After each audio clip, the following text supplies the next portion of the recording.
Nourishing can also be comfort food. Like, there's a way to have mac and cheese, but also to have it be good for you. Everything is done through the lens of the faith, whether the topic is digestion, detox and drainage, sleep, blood sugar, any of it, it all comes through that.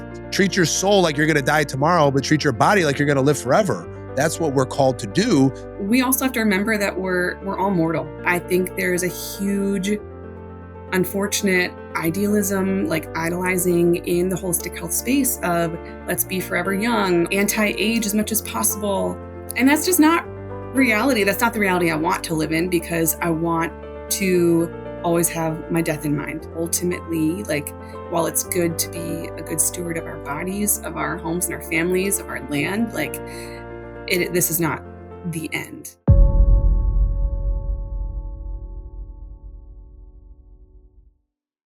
All right, welcome back to Purposely Catholic. We have a special guest, special because this is our first woman on the podcast as a guest. We did have my wife step in once as a host for Khalil, but we do have on. I was able to reclaim the chair. Yeah. She did a great job. Gave it up. She held it down. Katie held it down. She gave it up. She did not want it. She's so busy, that's for sure. But we have with us Katie Gearns, who's a wife, a homeschooling mother, nutritional therapy practitioner living in St. Paul. Her great loves are the richness of the Catholic faith, family, culture, parish community, all things wellness. She has a new book out. We're going to talk all about it, which is Feast, Faith, and Flourish. She has a quarterly hard copy journal and called Ember CO. That's her website. So Katie, thank you so much. It's going to be easy to remember that it's my wife's name. So thank you for taking the time. Purposely Catholic. Yeah, thanks so much for having me. I'm glad to be here. So first off, obviously, our faith is genius the way that it's set up. I love how everything is according to the liturgical year. That's the design, how God had it, that there are fasts and feasts, like the title of your book says. And today before we prayed, St. Jerome, we have those different saints. The month of October is full of all these different things.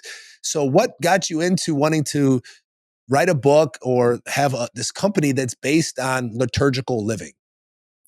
Yeah, so my background, I am a nutritional therapy practitioner. And so I kind of went that route after going through my own health experiences and just my desire to learn more about holistic wellness and health, and to help others as I was helped. And so me and one of my co-founders, Samantha, we met in 2020 as we did this program together, and just realized that we had like mutual loves for the Catholic faith, for liturgical living, seasonal living, and just seeing the parallels with our health, with creation, and wanting to kind of take a less conventional route after our program was over in getting this information out to people and really blending it with our faith, because there are so many parallels.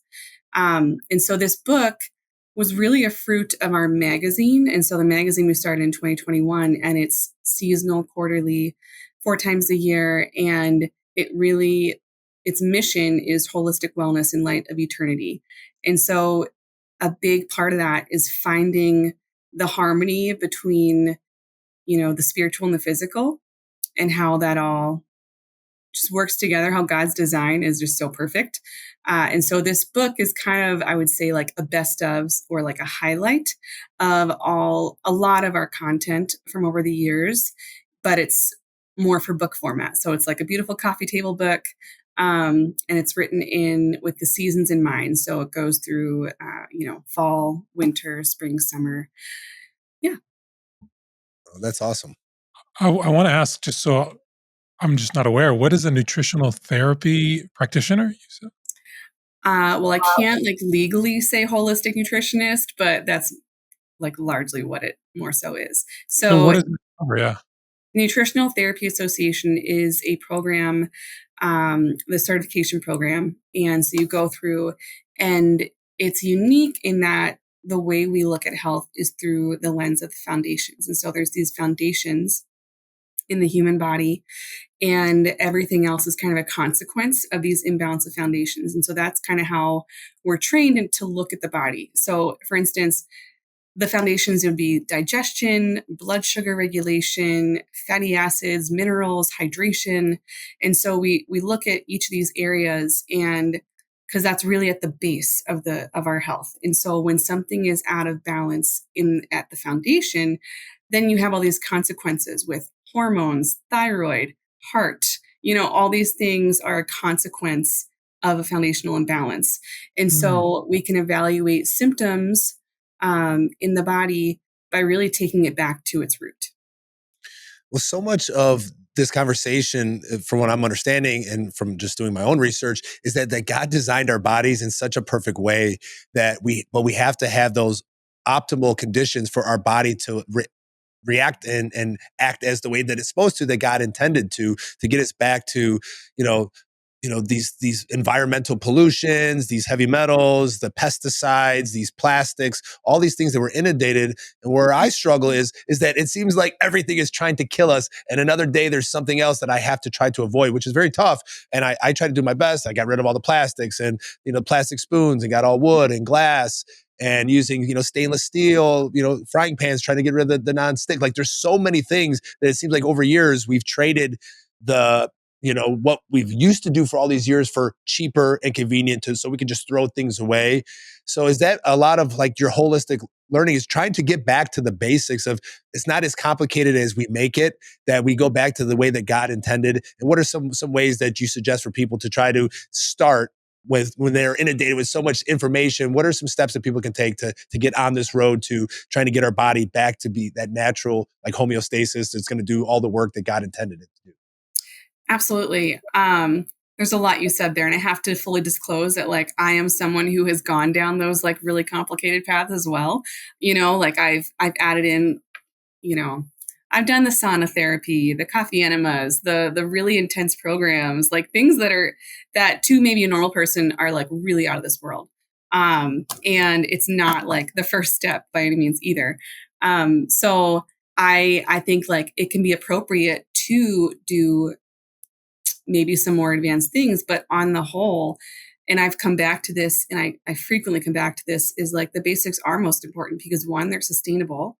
Two, it's more about like a way of life. Like how it meshes with how I'm raising my kids, the kind of lifestyle we want to have. And like in supporting them too. So when it comes to the basics, like I really, like sleep, circadian rhythm, I think are like two of the things that are probably the most foundational, and is so disrupted today, but somewhat simple to get back to. Of course, like we live in a time where we can be checking our email at 11 p.m. and working and on our phones. But if we can have the discipline and figure out a way to get rid of that blue light in the last hour or two before bed, to kind of make that just part of our daily rhythm as a family, and like embracing that good 8-ish hours sleep. It varies for people, what's optimal. And circadian rhythm, like waking up and letting my eyes hit, or letting sunlight hit my eyes. Ideally before like 8:30 in the morning, getting like 10, 15 minutes of direct sunlight. And that means actually going outside. Unfortunately, it's not the same thing through a window. And I live in Minnesota, so I'm not the model of perfection here. I don't prefer going outside when it's like negative 25 at 7 a.m. But yeah, those two things, circadian rhythm, getting outside a few times a day just to have that light, the natural light, and walking after meals. I mean, walking after meals is probably one of the best things we can do for our digestion. So simple things that you wouldn't think have such a big impact, but when we have sunlight first thing in the morning, when it's available, depending on your where you're living, that sets up your entire hormonal cascade for the whole day. It actually is like the most supportive thing for the following night's sleep. When we're disrupted in this, it just disrupts everything. Yeah, for me, like, a lot of people do go outside, but what do? The sun's bright, we put on sunglasses. And I know I have to actively think about that because I need them for work, for safety and stuff like that. But I'll take them off and like just kind of look up and try to, because it does signal to our skin, open up the pores and all those things. And that's what's great about podcasts and the internet, there is a slew of people who are focused on these things, like we're men, we like Andrew Huberman, so he loves talking about those kinds of things to get moving and get out into the sun, circadian rhythms, blue light, all those things. So we're seeing a lot of people start to get into that. But what sets you apart is that you're coming from a Catholic faith perspective. Most of these people are either agnostic, or with Andrew Huber, in his case, he's actually just started talking about the benefits of prayer, and he started to incorporate that into his life, which is exciting to see. So what are some ways that you ground this in scripture or what the church teaches, or some ways that you help people to try to bring this together? Because it doesn't need to be separate, like, hey, my health is over here and my soul is over here, because we know we're both body and soul. So what are some ways that you help, you know, advise people, or your writings or through the book? What are some ways that you help combine those two? First thing is that we are pretty strict in that for our magazine that we are in our 5th year, we've only had Catholic contributors. And, it's at times it's been a whole thing of trying to find professionals in these different areas to write expertly on topics while also doing so through a Catholic lens. And so I think you'd be hard pressed to find a single article in any of our journals in which, regardless of the topic, God is not mentioned. Something of the faith is not mentioned. And so it's always coming home to seeing it through this lens. And that's exactly how the book is as well. And, there's some big topics that we talk about, like regenerative agriculture. And that's one of my favorite parts of our book, honestly. It's written by this lovely woman in Virginia who lives in Alabama on her farm and has been practicing regenerative agriculture with her family, and just how the whole idea of the article is that we are the rulers, and we're kind of reclaiming our role as rulers of this land, and what that means, kind of big picture. So everything is done through the lens of the faith, whether the topic is digestion, detox and drainage, sleep, blood sugar, any of it, it all comes through that. But I also think what sets us apart is, earlier on when you mentioned you can get really caught up doing all these different things, we also have to remember that we're all mortal. And I think there's a huge unfortunate idealism, like idolizing in the holistic health space of let's be forever young, let's try and anti-age as much as possible. And we're looking for perfection, but Biohacking, yeah.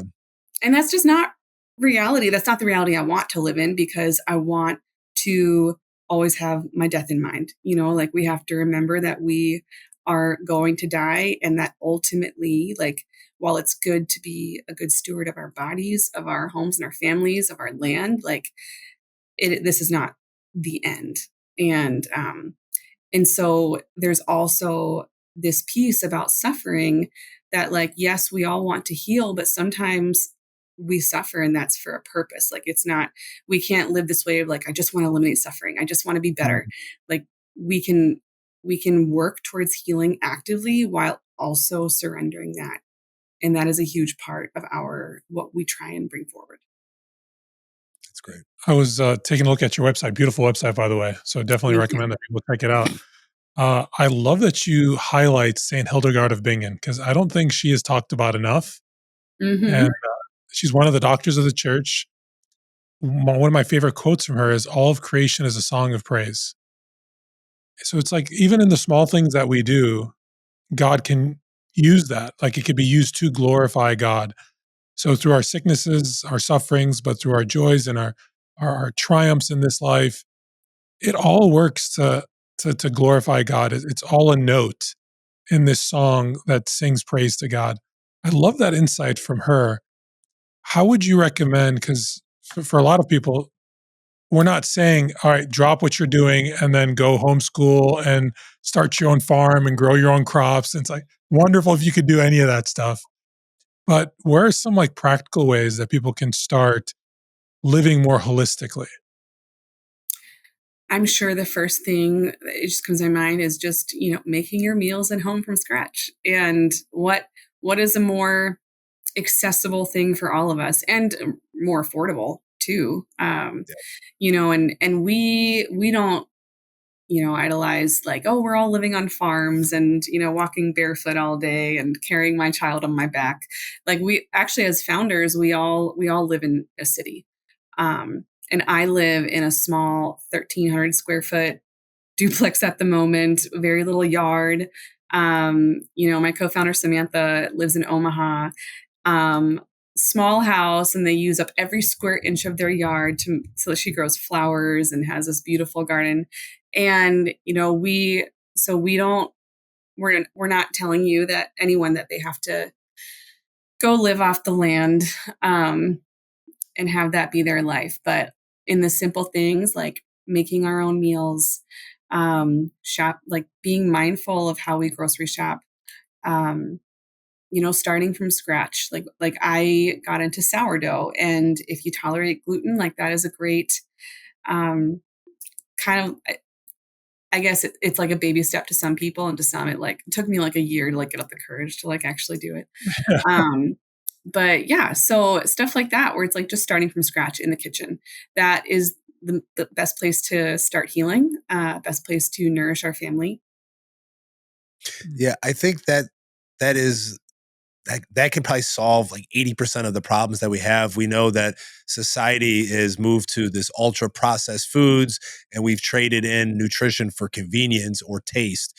And we lack that, not everything has to be, the most savory tasting thing, or we traded in all the sweets. Like every meal everyone gets a dessert, and it's like, and it's the thing is like we got kids, so yes, I can make these decisions, but for me it's hard for this next generation, for my kids to try to do that, because all their friends are eating mac and cheese, chicken nuggets, and hot dogs, and sugar 24/7, and drinking pop.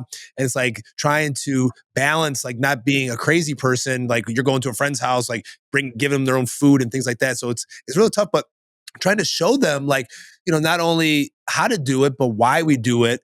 And as a family to do that together, like you said, like making things from scratch, turning it into an event where we got a garden, we make salads together, we try to eat, 90% of our food where we make it. And like you said, it is cheaper.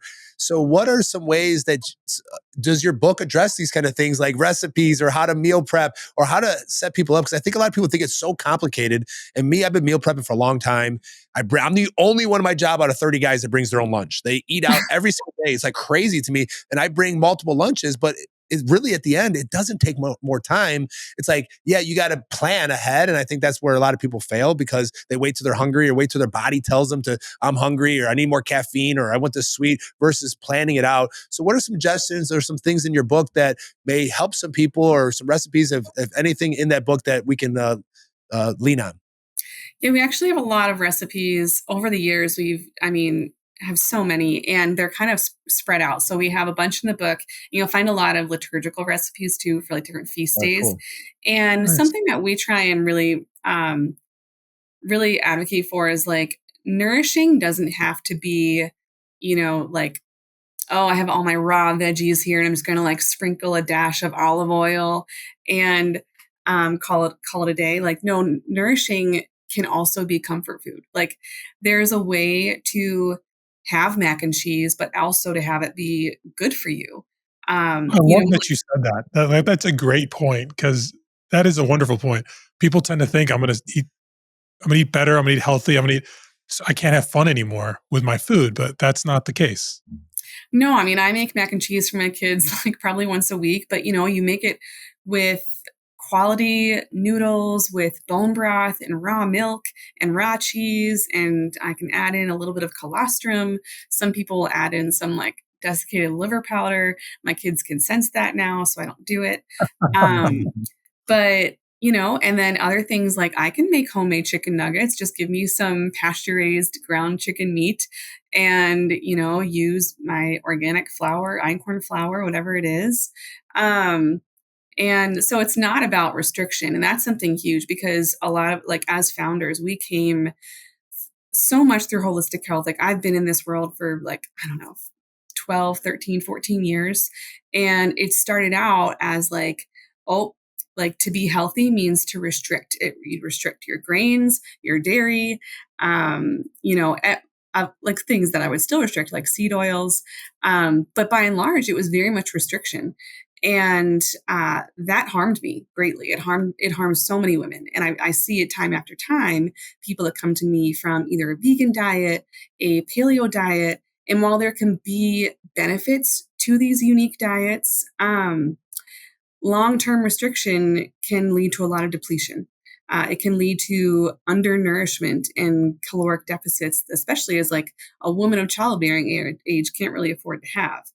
And so we want to focus on nourishment. And honestly, that's a lot of times when I work with clients. It's like step one is nourishment. We want to feed ourselves things that are good and wholesome and have calories. This isn't about just having a nice, lovely salad with different colors. Like there has to be good protein and good fat. And that's what helps to make taste good too. And so nourishment is not about restriction. And that is a big thing. So when we're making meals for ourselves or for our families, meal prepping, we can still make those things we love, but how can we do that in a way that's nourishing? As you're talking, the quote from Jeremiah is coming to mind, like, "I know the plans I have for you," says the Lord. God designed us and he has a plan for us. And that extends to, because he is a loving creator and father, that extends to the way we treat ourselves. So living holistically, and it's not restrictive. You're right. To live holistically, to live healthy, it's just to live according to the plans of the Lord. I love that you guys are bringing back into this space this balance between the material and the physical that we see, and the immaterial and sacred, because the two need to be working together. And so, just like in the spiritual life, we have to reclaim the sacred and be intentional, form habits. If you want to be a person of prayer, then do you make time to pray? If you want to be a student of scripture, do you make time to get into scripture? And likewise, do you take time to think about what I'm going to eat this week, what I'm going to give to my family this week, the type of products I'm going to bring into my home? And it's like setting up those rituals is simple in one sense, but forming the habit, it's going to take a little effort because you're doing something completely new and something different. But you can see the sacred in that, like to care for your home, to care for this temple, to care for what God has entrusted us with. Like it's a beautiful thing. Like it's something that we have to give thought to. Yeah, we have a one of our products that we launched a couple of years ago now, a few years ago, is this home wellness guide called Veriditas. And Veriditas is from St. Hildegard. It's kind of a hard word to translate, but it's about like newness and greenness and like breath of the spirit, breath of life. And um, so our guide is about nourishing your home in your home and with your family. And it kind of goes through all of the health foundations that we as nutritional therapy practitioners talk about, but also integrating so much of the faith, diving deeper into a lot of areas, whether it's like thyroid health or mineral and vitamin nutrient profiles. And but one area specifically we have is the spirituality of meal planning. So kind of what you're talking about. And something that we put in there, because meal planning is not as simple for everyone as, some people take to it really easily. It can be a personality thing, but there's something about spirituality meal planning of like, it's a discipline. Like I'm going to follow through with this plan. And we have suggested in the past, like a good Lenten practice is like, okay, like for my family, I am going to vow to cook, soups on Wednesdays and Fridays. And like when it comes to Wednesday, I might not want soup, but like this is part of our meal planning, part of our commitment and something that we're offering up. And so even just adhering to a meal plan can become a spiritual practice because sometimes it goes against what we want and it's going against our desires. Our kids might put up a fuss, but So yeah, well, the kids always put up a fuss as far as I don't like yeah. this and this one doesn't like that. It's a battle for sure. Or even as the mom where, it's 4:30 and I'm like, oh my goodness, do I really want to like start this meal that I was planning to make that I probably should have started 2 hours ago? And it's easy to be like, oh, okay, what do I have in the freezer? But being able to stick to something is like a really great practice that we can make a spiritual offering. I feel bad for my wife sometimes, to be like she does during Lent. She doesn't like to eat out at all, and so we cook at home. mean, we cook home throughout the year, but like during Lent, that's a specific thing that we try to do. But I feel bad. Like sometimes we're in those days where kids are doing a bunch of things, we're doing a bunch of things, and then all of a sudden it's dinner time already. We want to eat. I know she's tired. She's been through a lot. She's thinking about what she's going to put together for us, and she wants it to be good. And I'm like, you know what? Let's go to Chipotle because it's healthy. You know, it's so much easier. But being intentional, it is a discipline, and that's the thing. Sometimes we slip and we stumble, but developing that habit of saying, you know what, I'm gonna take a look at my week. I'm gonna sit down with my husband. I'm gonna sit down with my wife, and we're gonna take a look at our week, and we're gonna just maybe just sketch out a few points like this day we're going to do this day we're going to do this, try our best to stick to it, support each other in it. Like in that you start developing a little ritual as a couple, and then you're forming your kids in that too. They might complain, but they're seeing how intentional mom and dad are, and they learn from it. Yeah. What what has worked for us, we've been doing it, like I said, for years, is that we basically do a lot of the same things over and over again. We find out what the kids do like, and we have a Monday through Friday thing on the refrigerator. Like Mondays, like today is pesto chicken. Yesterday was chili. Then, we're going to do vegetable beef soup with beef on the side. Like, so we have this. So the kids know, like, they don't have to ask for dinner. They know what's for dinner. And one will gripe like, oh, veggie soup again. And the other one will be like, all right. But then we'll invite them into that process. Okay, well, what do you want this week? Let's let you pick one of the meals so that you're not so much pushback. So they feel like they're kind of getting their way, but you can't just avoid vegetables because you don't like them. You know what I'm saying? So everything has to be that, but trying to involve the family in that, it really does help. But like I said, again, it is hard to do that. But at the end, it's really less time knowing, like, how many times have you, like, I'm hungry. All right, now you got to go get in the car. You got to go find the food. You got to wait in line. You got to come back versus like, yeah, you have these things already kind of set up, and it takes a little bit on, Sunday night we'll make Monday, Tuesday into Wednesday. And then Wednesday night I'll make food, for Thursday, Friday, and then usually Saturday. And then Sunday is totally different because we're trying to live liturgically. Sunday is more of a feast day. And I wanted to get to that. That was in the title of your book, to feast. And that's the beauty of our faith, is that we have these rhythms, like you talked about, of fasting and feasting. But if we don't feast and we don't fast, then there is no contrast. If we're just, as Americans, we just feast every single day. But those Wednesdays and Friday practices, or Lent, or that voluntary asceticism where we deny ourselves, not because we're, want to just be mean to ourselves, but we want to obviously be the master of our bodies, that our whims aren't going to tell us what to do, but also to appreciate it. And this is the way that God set it up, this fasting and feasting. What are some ways that you suggest? I know my wife, she's been doing 20-hour fast for like 5 years. She does one meal a day. That's her go-to. I know that's not for everybody, but for her that does, like on Sunday, then she opens her window earlier and she really likes it. What are some ways that you suggest with people to try to bring that in liturgically, to have and embrace that fasting and feasting that the church in her genius has set up for us? So we've talked about fasting a lot early on in our journals, and it's obviously unique to everyone, like bio individuality. Like fasting does not work for everyone. I think a lot of women have a hard time with it. It has to be done right, to be done well, and to be effective and helpful. But like when it comes to fasting, I like to not so much think about it physically as I do spiritually, because I think when we start to attach the physical benefits to fasting and that's our focus, we can easily like lose a sense of like why we do it spiritually.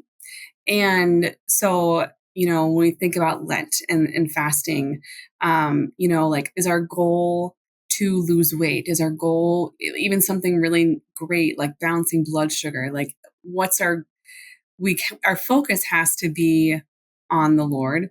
And when we fast, like, it is, we're depriving ourselves of something that we need as a necessity as a human being. Like, that's the reason why food is like the most frequently thing we would fast from as Catholics. That we're called to fast from food on certain occasions, and that's because like food is what we need to survive.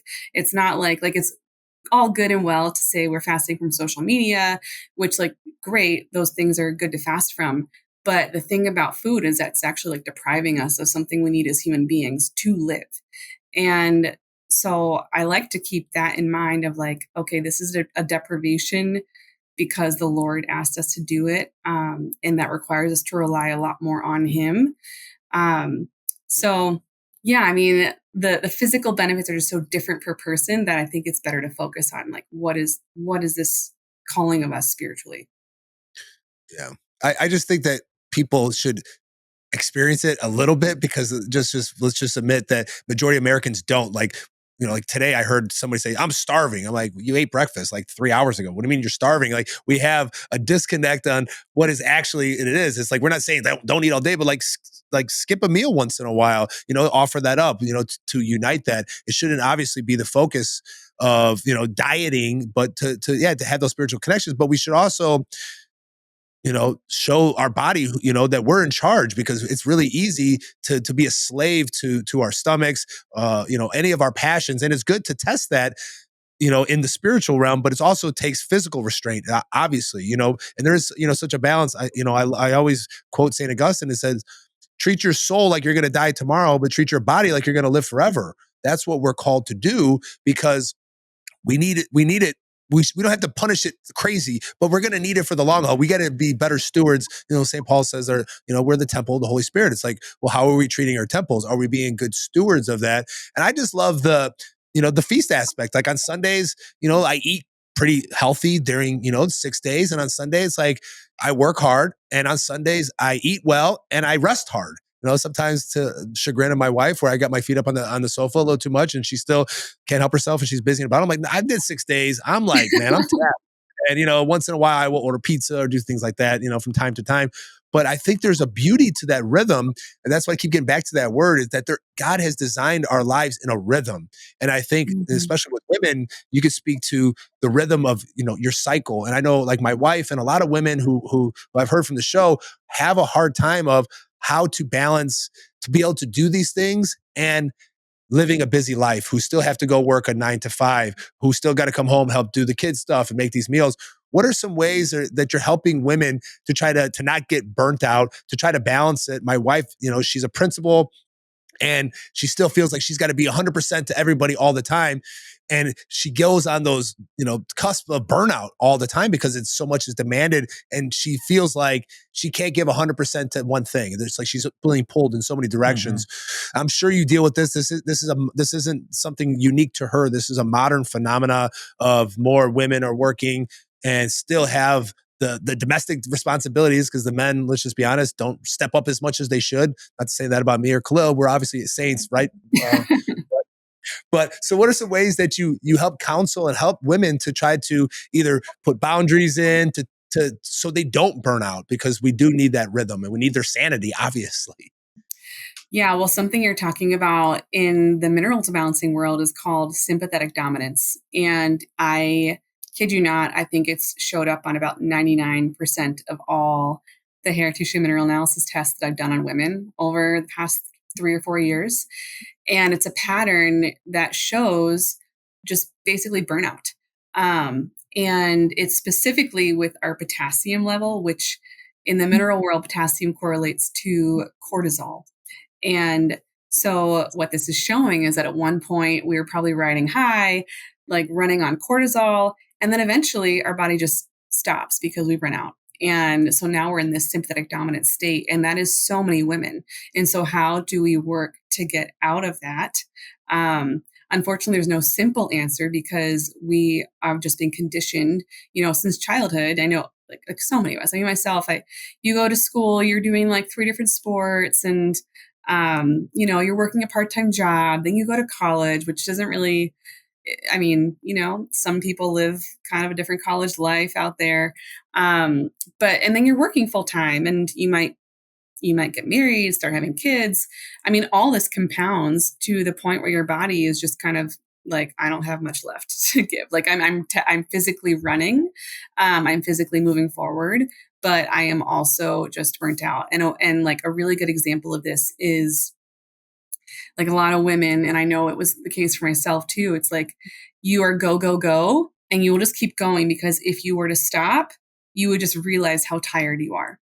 Mhm. And it's like the reason I would never nap is because I knew that if I were to lay down, I wouldn't be able to get up. And that is just the reality that so many women experience. And so that's why we're conditioned, our body is so used to going that we can't stop. And so a big part of healing is learning to stop. And to take little moments, because it's not going to happen overnight and our lives are still busy. But, a lot of times with women, it's like, okay, what are those moments in your day that even though things are still moving forward and progressing, like you can actually spend time to be present in that moment. And I had like one woman who I was working with, and she came back to me after a couple months of like really trying to troubleshoot this and working on her health. And she was like, what I discovered is that when my kids are playing outside in the backyard, whether it's like after dinner time or whatever the time of day it was specific for her, it's like, she was like, I used to just busybody around the house doing XYZ. She's like, you know what? Now I just sit on the grass and I watch them. And it's 30 minutes that she might do that for. But that practice alone starts to rewire the brain, starts to make these changes of like, I can sit down. Because a lot of times, like, yes, we're busy, but are we really that busy that we can't take a break? Or is it just that we don't know how? And so I think a big part of it is finding those moments in your day that we can leave the phones away, to be present in the moment, sit down, whether it's like, or go for a walk, but finding ways that we can learn and train ourselves to be present, because that is like probably the most basic thing we can do for our healing when it comes to this burnout. And get closer to God. And get closer to God is the practice in the presence is that we can't have time for him either. Of course. Yeah, and it's not like, all right, just eat a banana, get your potassium back up, and let's keep going, keep pushing through. One thing my wife said to me, she, on some level, almost like feels guilty to take a break or to ask for help with the kids, or she doesn't want to disrupt. Like, she knows I'm working, Bobby and I both, we're doing 100 different things between this podcast and our work and our ministries and what have you. And so she wants to support me in that, which I love, like I deeply appreciate. But at the same time, I want her to be healthy. I want her to be sane, right? The word that Bobby used, like you want them to show up just full of life and joy and energy. And I know we go through different seasons. Right now, I've got 3 kids under 6. And so it's like that they demand a lot of our time. But could you speak into that a little bit? Like, it is important for moms and women just to pause and not feel a sense of guilt as though this period of rest were an indulgence. Or there's something else they should be doing. They're wasting it. Yeah. Yeah. And I still, I feel that sometimes too. But I think it's important, especially if you're a wife or, or a mother, talking to your spouse, about how to make this reality. Like years ago, I had read A Mother's Rule of Life. And my son, when I first read it, my son was like 3 months old. And I was like, oh, this is so unrealistic. And I like tossed it out. I was like actually like kind of angry at the book. But as time has gone on, I just like recognized more and more, like, obviously that woman's framework is not going to work for every family. But the idea of really making this rule of life so that we can get our priorities in the right order, God, myself, my spouse, my children, my work. And for me, for instance, like my husband is very, very good about like putting the kids to bed, allowing me to have that time.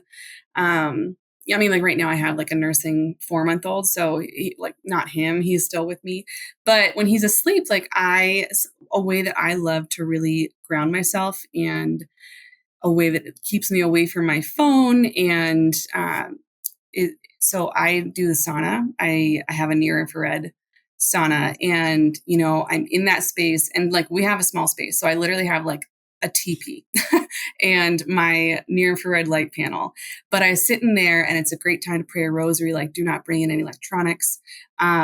And what I love about the sauna is that it's a way to put ourselves into a parasympathetic state without a sympathetic activity, like running or like something that actually drains us. So it's one of the few activities where we're sweating, we're like rejuvenating the body, but it's done in a parasympathetic way. So it's helping us to de-stress actively. And so that's one way that I do it.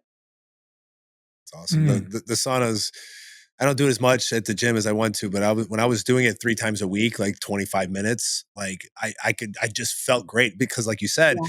it's a passive way. And it is for me, it became like a chapel in there because there's something to it, especially like those last 5 minutes, like when it starts to get really hot, it's like, that's a lot of times where I would get those insights. Like it's like going to adoration. It's like you're there hour in the last 5 minutes, like God is really finally, your mind finally got to calm down. And I think it really does help you, like, balance your mind and your body. Like we have to do like the rosary where we're tricking our bodies at one point and our minds are running this way. And for me, that's great advice. I think the sauna is great. I've been in the market for one. So this is like encouraging me to actually, you got those like pop-up ones? Yeah. I know You a will bunch of know people. I have like an actual like teepee I got off Etsy. Like it's like a tent. Okay. Like almost like my kids thought it was for them at first. And I was like, no, this is mine. And then I just have like a 4-light near infrared panel. And it's from Sauna Comfort, which is just over here in Wisconsin. Oh, okay. I got to look that up. Yeah, I know a lot of guys that have them. I know like people who buy them for their house, the actual saunas, they never end up using them. They spend all the money. Like me, I walk by it every time I go into Costco. They've got one for sale. Yeah, I would love to, but it's like by the time they warm up and those they take forever. But what's something, Katie, that you're hearing from like your clients or from your the people that engage you on the Ember Collective? What are some of those common things that you're hearing women just bring up time and time again, or some of those questions that you might be presented with? For us, I think it's a few things. So one is how to really pursue holistic health in a sustainable way, because so much of what's out there on social media with influencers, it's like everyone's trying to always one up each other of like, well, you do like sauna therapy like 3 times a week. Well, I do it 5 times a week. And, or, like, oh, you eat organic this. Well, I do that, and, oh, you only do sourdough with organic flour. I have freshly milled grains. And so it's just like, we have to be intentional about like simplicity. And, for most people don't have the means, or the time or the space to be doing all these things. And so like we've talked about earlier, like what are the important things? What is going to have like the biggest impact for our health and our family? And a lot of times it's like, what is going to support my fertility so that I can keep being a mother, throughout all these years? And that is a big thing too, because most of the women, I would say, tend to be in that like 23 to 40 age range for us. And I say we actually have a very wide age range, but that is kind of where the core is. And then also how to not, I think people want a voice that understands the difference between what is appropriate as a Catholic and what is not. Because again, that's another thing where in the realm of holistic wellness, people, you see them move further away from God and more towards something else. And it becomes very blurry for a lot of people because you're following someone on Instagram who you've seen for years who is, I hate to do air quotes, but like a Christian. But that term is used very broadly in social media, like in a lot of these accounts. But then over time, it goes from just like nourishing recipes and a good movement routine to things that might be questionable as Catholics. And so for us, we get a lot of questions about, like what is good, what is right, what is morally wrong, how to how to drown out that noise of what is not okay as a Catholic.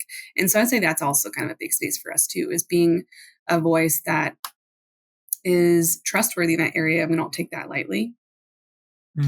How much in this, you mentioned fertility, and we have this beautiful teaching from St. John Paul II on theology of the body, where we have this natural family planning that many Catholics don't know anything about it. And we have so many women like in this age range, which you're talking about, who are having a very hard time to conceive.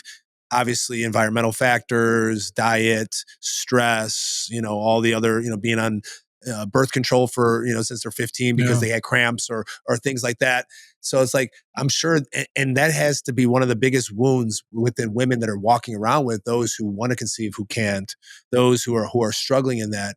How have you guys addressed that in the book as far as like, obviously that rhythm of the cycle and the natural family planning and how to bring God into the middle of that, especially involving men like us? Like I went to the class and I actually went to natural family planning and it was weird at first, but we've been practicing since we got married and it does help lead to intimacy. But the guy can't just be like, whoa, okay, no, that's your cycle. You handle that and let me know, kind of one of those things. Is like trying to be involved in the process because obviously there's times when listen, I'm one of those guys where it's like listen, that's why I'm laughing. We did the natural family planning as a couple, right? As part of our pre-marriage prep.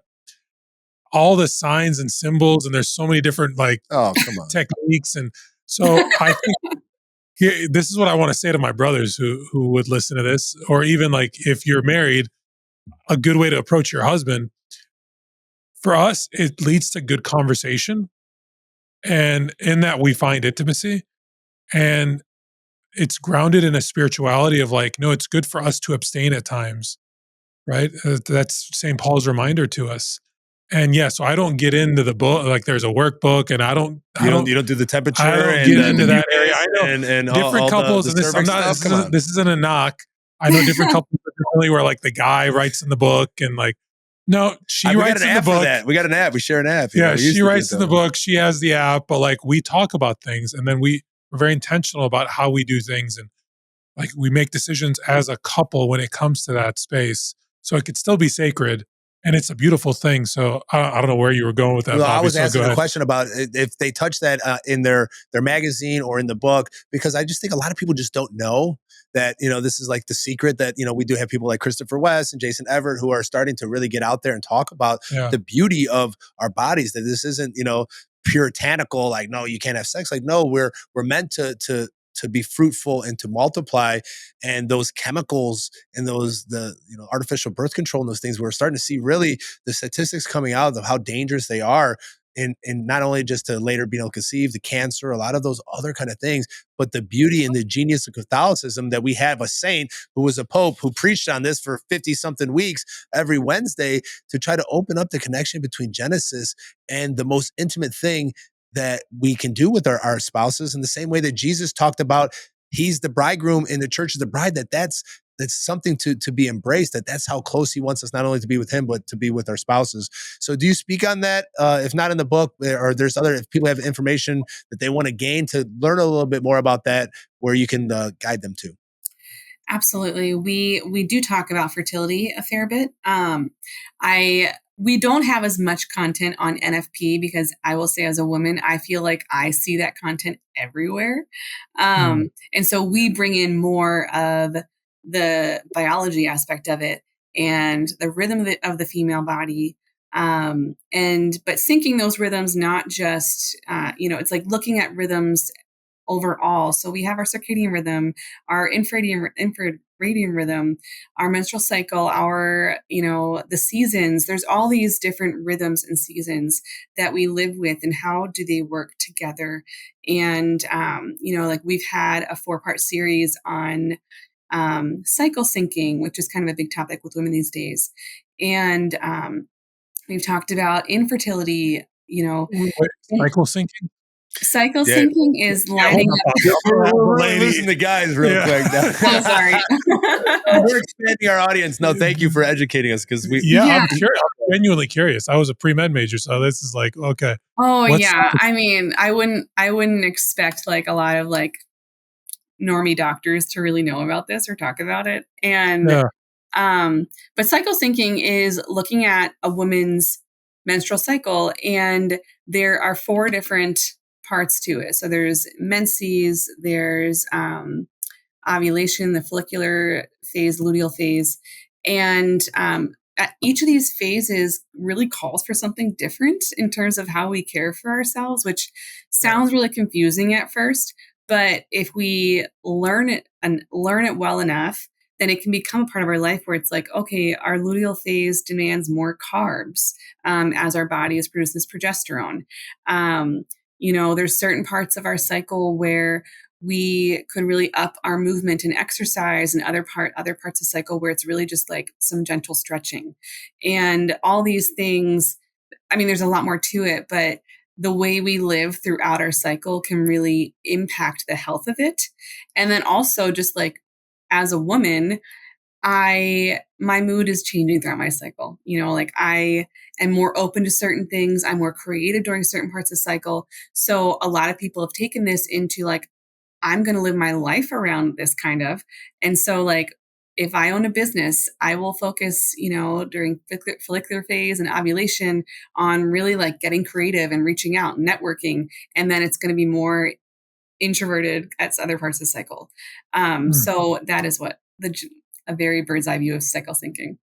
That's amazing. So where can someone go to? So someone who is a good friend of mine, her name is Bridget, and she runs Managing Your Fertility. And it's really a one-stop shop for all different kinds of NFP methods, fertility information. I mean, her website's a phenomenal resource. So managingyourfertility.com would be the place that I would go to start to get information on all that stuff. And then she kind of has a large network of women in this field from there. That's a shout out to Bridget. Perfect. Check that out. Well, thank you so much. We don't want to keep you here. We're like nerding out. Like I listen, before we wrap this up, I don't know how you're doing on time. I could talk to you all evening here. The homeschooling thing. Can we talk about that for a second? Yeah. My wife and I have been going back and forth. Close your ears, Bobby. Yes. His wife's the principal of our school. Yep. But my wife and I, we've been going back and forth on homeschooling. So how did that start for your family? Maybe just to take that as the first question. Yeah. I mean, me and my husband both were normal public school. Like I went to a Catholic high school out in Philly, like all girls, but it was never on my mind of homeschooling until we got married. And then I don't know, it just like I think it's a lot of factors of just the way we approach our life in our family, and homeschooling then was just kind of like always going to be what we did. And I'd say I'm a little bit more like, I'm very passionate about it, but I'm also not your typical homeschooler of like, we have all these curriculums. We're kind of more unschooly. And it's like, all right, look at this child and how he's learning to read, even though I like haven't done much. And it's just really cool seeing the child develop that way and have, you know, like I run a business and so they're like involved with me. We kind of go about our day together. But for us, it's really, we always wanted our family to be rooted in the home. And both of our works are kind of like more flexible and a lot done at home. And that's just kind of how we wanted to live our life. So I think that's really just for us, the direction we went. You know, the thing that scares me with homeschooling, I grew up similar to most people who are homeschooling, and I'm starting to, like, the Lord's bringing a lot of them into my life and into my wife's life. It's like there's this fear of the unknown. Like, is this the right thing to do for my child? Am I going to set them up for the future properly if we do end up doing this? Was that a fear that you guys had? Again, I think I'm kind of weird in this regard. I think it's like, it takes a lot of effort though, not to compare, because like every year you can reevaluate and look at all the families around you and all the different things they're doing. And, you know, I have a lot of friends who send their kids to Catholic school. And like, it works really well for them. And sometimes I'm like, oh man, that was like super nice to like have some time during the day to work on my business without my kids. but at the same time, you know, and then same with the homeschooling, because everyone homeschools differently. And like, we do not homeschool very similarly to a lot of families around us, but they all do it their own way too. And so at the end of the year, you can be like, oh man, like, should I have done this? Should we change course? And that is just the reality of homeschooling, is that every year it's reevaluating. And for some of us, it's like every few months. And it's just accepting that it's an ongoing process, and what is right for one child this year might not be right for another, you know, the same child the next year. I don't know. It's just, that's what everyone tells me. I've been on not that I wanted to homeschool, but the way that education is moving so fastly, I was sending Khalil articles about, have you heard of the Alpha School in Texas?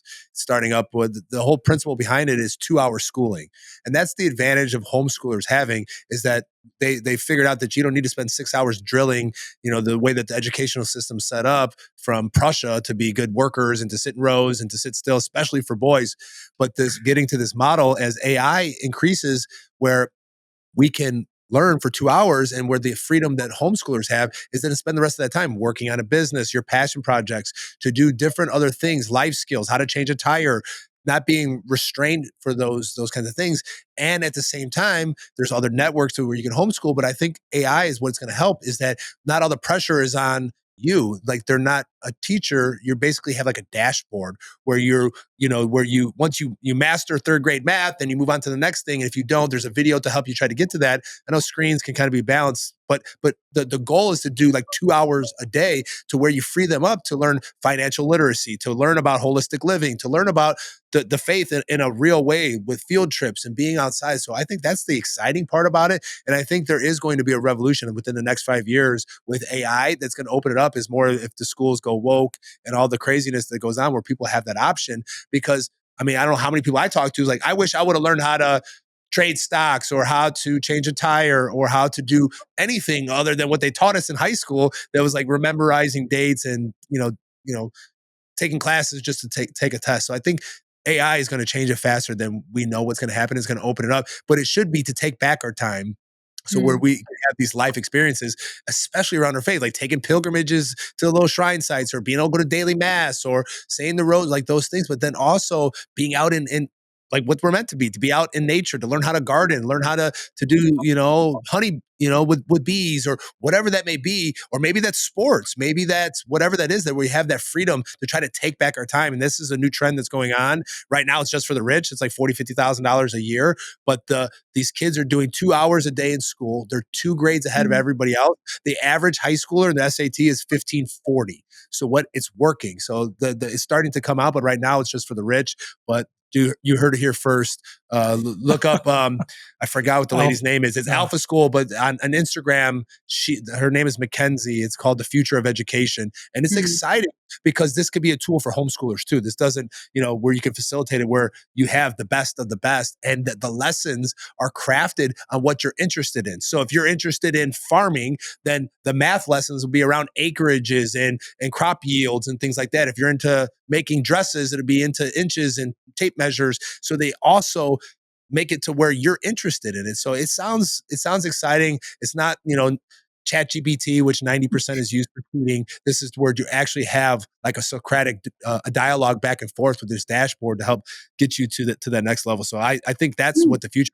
Khalil, so hold on, watch the rest of that full video I sent you, and you'll get excited like I am, because I'm like, where was that? Well, I'm excited because I really find like a kindred spirit in what you guys are doing at the Ember Collective. Because if we want to live holistically, we want to live according to God's designs. I'm just having a hard time sending my kid to school for 8 hours a day when, that's 40 hours a week. And that doesn't count the homework that they get afterwards. It doesn't count the extracurriculars. It doesn't count the sports. So most of their formation and the people that they're surrounded by are not mom and dad. Like we ought to be the ones that are forming them in such a critical part of their lives. And so the current model that we have, and that's the problem. I love our school.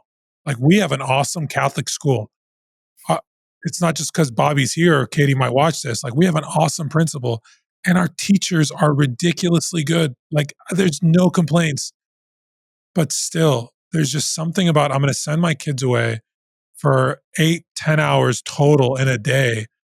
So I get them at the latter part of the day when they're at their worst, and I'm expecting them to be attentive and retentive and to listen. And then weekend rolls around, we're going to gymnastics and we're doing sports and we're doing all these other things. It just seems off. And then add homework into the mix. I mean, come on. Do we ask full-time employees to take homework and to do it in the evenings? Well, that's the good news. At school, there's zero homework. Zero. So Yeah. but that's what you're getting at. It's taking your time back. So how do we take our Exactly. time back to open us up to do whatever God's purpose is, not to be, a cog in a wheel, to be working an assembly line and the whole idea, there has to be radical changing as far as I've heard Matt Walsh talk about it because they homeschool as well. And he talks about, I've heard others as well, but he was the one that first kind of turned me on to it from a guy's perspective. You don't need to send your kids away for 8 hours when most of it is just classroom management and trying to shuffle them from one thing to the next. And so to do it and to do it well, you have to be willing to parent your kids. You can no longer send them off for, like you said, it'd be nice to have 8 hours of babysitting so I can work on my business and do what I want to do. I had these kids. I probably should be the one raising these kids. Yeah, and it's cool because it's an opportunity. I mean, and what you're saying too, Bobby, is like if we can condense things to like those 2 hours a day, it's like you have to see the rest of it as an opportunity and not just like free time. It's an opportunity to like live well, to fill our days well. And that's like with us with more unschooling, it's not like a lack of formation or education. It's being invested in each child and their needs and desires, and following that. And so seeing it all as an opportunity. Mhm. And that's a big part of this whole philosophy is motivation. Like, well, what's motivating them? Because every kid's going to be so different. That's what's exciting to me. Is like, well, my son is way different than my daughter, but they get the same education basically. But that you still got to get the basics. You just like everything, it goes down to the ground level. So you still got to know, reading, math and those things. But this new generation, it's changing so fast where you got to learn how to collaborate. You got to learn how to be creative. You got to learn how to communicate, especially in this world. So like it's moving so fastly and the education system isn't moving fast enough because this is the way that we always did it. The kids are going to go do what I did because I sat in school for eight hours and I got good grades and I got a job. So therefore it's great versus looking at what is changing and looking at the tools and, mostly though, it's to me motivation. Like there's things that motivate different kids. Like, well, how can we get them to get the same education in 8 hours and 2 hours? Well, okay, you're going to get this time. Well, not to scroll and go on Roblox, but maybe, they do play club or they play a sport. Well, okay, that time they can weight train. They can do something that they're working by having that built-in motivation. These kids in this, the second graders started a food truck. The fifth graders took a sailboat to like to the Bahamas and back. Like it's like some serious stuff. So it's like we set the standards too low. We have to higher the standards, but have where we have people who are less teachers and more coaches and mentors to try to help them to pursue whatever it is that God's putting in them to, like say Catherine Sienna says, be who God meant you to be and set the world on fire instead of saying, well, you just got to do what I did and I don't care about it, because that's what I did versus like setting them free, setting the standards higher, which is, eternity, obviously, but, making, kids that are full of joy, who love to learn and creating these lifelong learners. So I'm excited about the future. I think it's 5 years away, but we're going to see some big changes if people are brave and bold enough to take the risk. But we're keeping you crazy, and I got to actually get moving. I'm on to the next thing. I have volleyball and cross country pickup and all these other things. Katie, if you're ever in Northwest Indiana, you got to let us know. We're going to have a sourdough party. We'll get our families together. It's awesome. going to be great. Well, thank you so much for having me. This was great. Thank you. Where can people find out more about you? We'll put it obviously in the show descriptions, but if you want to just give your socials, the book, where they can buy the book, and your website. Yep. So our website is www.theember.co. And then our Instagram handle is theember.co. And our book, Feast, Faith, Flourish, is available through Sophia Institute, shipping now. You can also get it on Amazon, Barnes & Noble. Yeah, that's us. Subscribe to our magazine because the book is just, a snapshot of all the great content. We're still going. You guys have to check out their website too. I mean, the stuff you make is just beautiful. And that's what I love about it the most, having not yet held a physical copy. It's just, our faith is beautiful and you've captured that really nice, really well. Thank you. Well, thank you for enlightening two meathead of men that want to get a better understanding about, your space. And I think it's important that we have these dialogues. We do appreciate you taking the time. If you found this conversation useful, make sure you hit that like, share, subscribe button. We're trying to get the light of Christ and hit all different topics from masculinity to women's issues to interviewing people on all different kinds of topics. So we are not pigeonholed into one thing. So we're ready to have these conversations. So if you're enjoying them, make sure you subscribe so every week it pops up for us. God bless you and thank you so much.